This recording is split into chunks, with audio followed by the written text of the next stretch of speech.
ಹಿಂದೂ ನಮ್ಮ ಪಂಚಾಂಗದಾಗ ನಮ್ದ ವರ್ಷದ ಶುರು ಆಗೋದೇ ಯುಗಾದಿಯಿಂದ. ಯುಗಾದಿ ನಮ್ಮ ವರ್ಷದ ಪ್ರಥಮ ಹಬ್ಬ. ಈಗ ನೋಡ್ರಿ ಡಿಸೆಂಬರ್ 31 ಮುಗಿತೈತಿ, ಜನವರಿ 1 ಬರ್ತೈತಿ. ನಿಸರ್ಗದ ಯಾವ್ದು ಬದಲಾವಣೆ ಇರಂಗಿಲ್ಲ. ಹೆಂಗಿರ್ತೈತಿ ಹಂಗ ಇರ್ತೈತಿ. ನಾವ್ ಅಟ್ಟ ಬದಲಾಗಿರ್ತೀವಿ. 31ನೇ ತಾರೀಕು ರಾತ್ರಿ ಹೆಂಗಾಗಿರ್ತೀವಿ ಅಂದ್ರ ಅವತಾರಗಿಡಿಗಿರ್ತೀವಿ. 1ನೇ ತಾರೀಕು ಏನಾಗಿರ್ತೀವಿ ಮತ್ತೆ ಎದ್ದಿರ್ತೀವಿ. ಆದ್ರ ಯುಗಾದಿ ಒಳಗ ನೋಡ್ರಿ ನೀವು, ನಾವ ಯುಗಾದಿ ಒಳಗ ಯಾಕೆ ಆಚರಿಸ್ತೀವಿ ಅಂದ್ರ ಇಡೀ ಪರಿಸರ ಎಲ್ಲ ಚಿಗುರು ಹೊಡಿತಿರ್ತೈತಿ, ಹೂ ಬಿಡ್ತಿರ್ತಾವ, ಹಸರಾಗ್ತಿರ್ತೈತಿ. ಆವಾಗ ನಮಗ ಯುಗ ಬದಲಾಯ್ತು, ಕಾಲ ಬದಲಾಯ್ತು. ಆ ನಿಸರ್ಗದ ಜೊತೆ ನಾವು ಹಬ್ಬ ಆಚರಿಸ್ತೀವಿ. ಇದು ಯುಗಾದಿ. ಬೇವು ಬೆಲ್ಲನ ಆಗ್ತೈತಿವಿ ಹೇಳ್ರಿ, ಅದಕ್ಕೂ ವೈಜ್ಞಾನಿಕ ಕಾರಣ ಐತಿ. ಇದು ನಿಸರ್ಗ ಜೊತೆ ಆಯ್ತು. ಯಾವ ಯುಗಾದಿ ಟೈಮ್ನಾಗ ಹಬ್ಬದಾಗ ಬಿಸಿಲಿನ ತಾಪ ಇರ್ತೈತಿ, ಆ ಟೈಮ್ನಾಗ ಬೇವು ಬೆಲ್ಲ ಅಂದ್ರ ಅದು ಜೀವನಕ್ಕೆ ಎರಡೂ ಇರ್ಲಿ ಸಿಹಿ ಅನ್ನೋದು ಒಂದು ಕಾರಣ. ಅದರ ಉದ್ದೇಶ ವೈಜ್ಞಾನಿಕ ಐತಿ. ಬೇವಿನಲ್ಲಿ ಅತಿ ಹೆಚ್ಚು ನಮ್ಮ ರೋಗನ್ನ ಒಳಗಡೆ ಇರುವಂತ ಡೆಡ್ ಸೆಲ್ಗಳನ್ನ ಹೊರಗೆ ಹಾಕುವಂತ ಶಕ್ತಿ ಬೇವಿಗೈತಿ. ಆ ಬೇವನ್ನ ತಿನ್ನೋದ್ರಿಂದ ನಮ್ಮ ಒಳಗ ಆಂಟಿ ಆಕ್ಸಿಡೆಂಟ್ ಅಂದ್ರೆ ಅದು ಹೊರಗೆ ಹಾಕ್ತತಿ, ನಮ್ಮನ್ನ ಶುದ್ಧೀಕರಣ ಮಾಡ್ತತಿ ದೇಹನ. ಬೆಲ್ಲ ಅದ್ರ ಜೊತೆ ಏನ್ ಮಾಡ್ತತಿ, ಎನರ್ಜಿ ಕೊಡ್ತೈತಿ. ನಮ್ಮೊಳಗಿರುವಂತ ಕ್ಯಾಲ್ಸಿಯಂ ಕಡಿಮೆ ಇದ್ರೆ ನೀರಿನ ಅಂಶ ಬೆವರಿಂದ ಹೋಗೋದ್ರಿಂದ ಬೆಲ್ಲ ತಿನ್ನೋದ್ರಿಂದ ಏನಾಗ್ತತಿ, ಅದನ್ನ ಕಂಟ್ರೋಲ್ ಮಾಡ್ಕೋತತಿ. ನಮ್ಮ ಹಿರಿಯರ್ ಶಾಣೆ ಇದ್ರ ಅಷ್ಟು ಬುದ್ಧಿ ಈಗಿನವ್ರಿಗಿಲ್ಲ ಅಂತ ಪ್ರಶ್ನೆ ಮಾಡ್ತೀವಿ.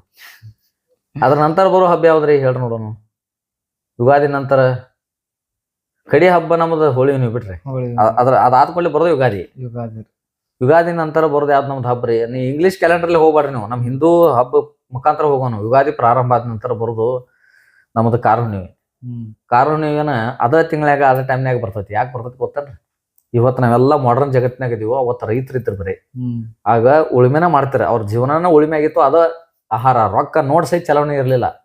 ಅದಕ್ಕೆ ವಸ್ತು ವಿನಿಮಯ ಪದ್ಧತಿ, ಬಾರ್ಟರ್ ಸಿಸ್ಟಮ್ ಐತಿ. ವಸ್ತು ವಿನಿಮಯ ಪದ್ಧತಿ ಅಂದ್ರೆ ನೀವು ಜೋಳ ಕುಡ್ದು ನಾ ಗೋಧಿ ಕುಡ್ದು ಇಬ್ರು ಊಟ ಮಾಡುದು. ನಿಮ್ಮಲ್ಲಿ ಶೇಂಗಾ ಎಣ್ಣೆ ಹೊಂಟ್ರ ನನ್ನ ಅತಿಕ್ಕಿನ್ನುವಂತ ಯಾವ್ದೋ ಒಂದು ಬೆಲ್ಲ ನಿಮಗ್ ಕುಡುದು. ಈ ಒಂದು ವಸ್ತು ವಿನಿಮಯ ಪದ್ಧತಿಯಿಂದ ಬದುಕ್ತಿದ್ರ. ಆ ಟೈಮ್ನಾಗ ರೈತ ನೇಗಲ್ ತಯಾರು ಮಾಡ್ಬೇಕಂದ್ರ ಎತ್ತುಗಳು ತಯಾರು ಮಾಡ್ಬೇಕ.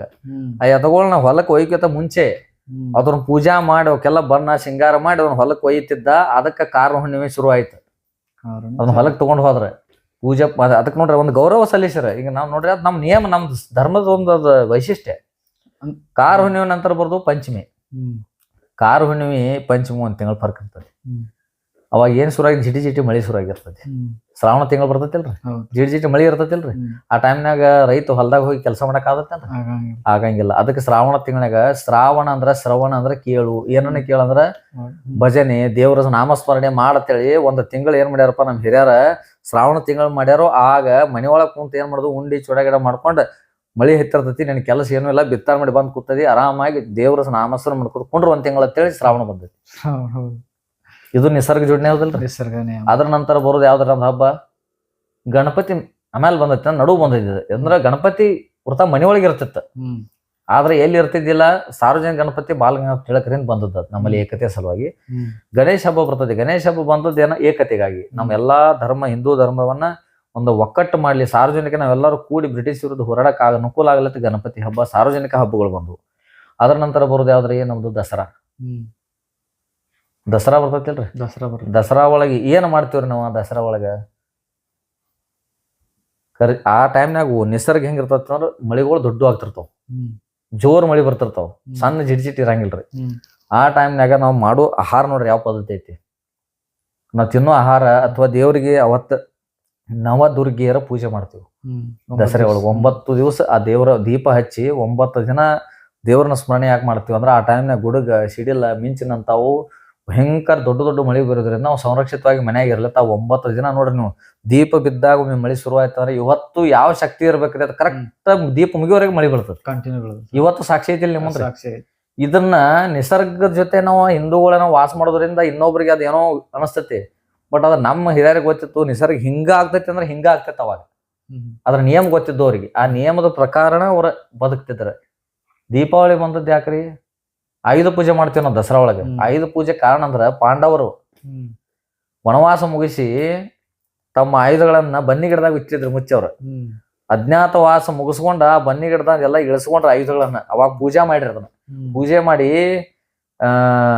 ಕೌರವರು ದಾಳಿ ಮಾಡಿದಾರೆ. ಆ ಉತ್ತರ ಕುಮಾರ್ ಇದ್ದಲ್ಲ ರಾಜ, ಆ ಜಾಗನ ಇವ್ರು ಅಜ್ಞಾತವಾಸಾಗಿದ್ದಾಗ ಆ ಯುದ್ಧಕ್ಕೆ ಹೋಗೋ ಸಲುವಾಗಿ ಆ ಬನ್ನಿ ಗಿಡದ ತಳಗಿಳಿಸಿ ಅದನ್ನ ಶಸ್ತ್ರಗಳನ್ನು ಪೂಜೆ ಮಾಡಿ ತಗೊಂಡು ಯುದ್ಧಕ್ಕೆ ಹೋಗಿ ಅರ್ಜುನ ಒಬ್ಬ ಹೋಗಿ ಯುದ್ಧ ಗೆದ್ದು ಬಂದ. ಅವು ಅಜ್ಞಾತವಾಸ ಮುಗಿತವ್ರದ್ದು. ಮುಂದೆ ದೀಪಾವಳಿ ಬಂದದ, ರಾಮಚಂದ್ರ ರಾವಣ ಕೊಂದ ಅಯೋಧ್ಯೆಗೆ ಬಂದ. ಆ ಅಯೋಧ್ಯಾಗ ಬಂದಂತ ವಿಜೃಂಭಣೆನ ದೀಪಾವಳಿ ಹಬ್ಬ. ದಸರಾ ಒಳಗನ ರಾವಣನ ಕೊಂದದ ರಾಮನು. ಅದಕ್ಕೆಲ್ಲ ಬಹಳ ಹಿಂದೂ ಧರ್ಮದಲ್ಲಿ ಬಹಳ ಮೂಢನಂಬಿಕೆ ಅಂತ ಹೇಳ್ತಾರಲ್ರಿ. ಅಲ್ರಿ ಮೂಢರಿಗೆ ನೋಡ್ರಿ ಒಂದ್ ಹೇಳೇನ್ರಿ, ಈಗ ನನಗ ಗೊತ್ತಿಲ್ಲ ಅಂದ ಕೂಡ್ಲೆ ಅದ್ರ ಮೂಡ್ ಅನ್ನಕ್ ಬರಂಗಿಲ್ಲ. ಈಗ ನಾ ಜಪಾನ ನೋಡಿಲ್ರಪ್ಪ, ಜಪಾನ್ ಇಲ್ಲನ್ರಿ ಅಂತ. ಈಗ ಜಪಾನ ನೋಡೇ ಇಲ್ಲ, ನನಗೆ ಗೊತ್ತೇ ಇಲ್ಲದೆ. ಹೇಳ್ತೀರಿ ಕೇಳ್ತೀವಿ, ಇದ್ರಾಗ ನೋಡ್ತೀವಿ, ಅದ್ರ ಅರ್ಥ ನನಗೆ ಗೊತ್ತೇ ಇಲ್ಲ ಅಂದ್ರೆ ಜಪಾನ್ ಇಲ್ಲ ನಾವು ವಾದ ಮಾಡೋದ ಎಲ್ಲಾರ ಜೋಡಿ. ಇದು ಹಂಗ ಮೂರ್ಖತನ ಆಗ್ತತಿ. ನನಗ್ ಗೊತ್ತಿಲ್ಲ ಅಂದ್ರೆ ಹುಡುಕ ಕಲಿ, ಗೊತ್ತಾಗುತ್ತಾನ ಕಲಿ. ಮತ್ತ ಸುಮ್ಮನೆ ಎಲ್ಲಾರ ಜೋಡಿ ಅದು ಇಲ್ಲ ಅದು ಸುಳ್ಳ ಅನ್ನಕ್ ಹೋದಿ ಅಂದ್ರೆ ನೀ ಮೂರ್ಖ ಆಗ್ತಿ ಅಷ್ಟೇ ಹೇಳುದು ನಾವು. ಇದಕ್ಕ ನಮ್ಮ ನಿಸರ್ಗದ ನಿಯಮದಂಗ ನಾವು ಬದುಕೊಳ್ಳೋದ ಹಿಂದೂ ಧರ್ಮ. ನಮ್ಮ ಹಬ್ಬಗಳ ಸಹಿತ ಅದೇ ತರ.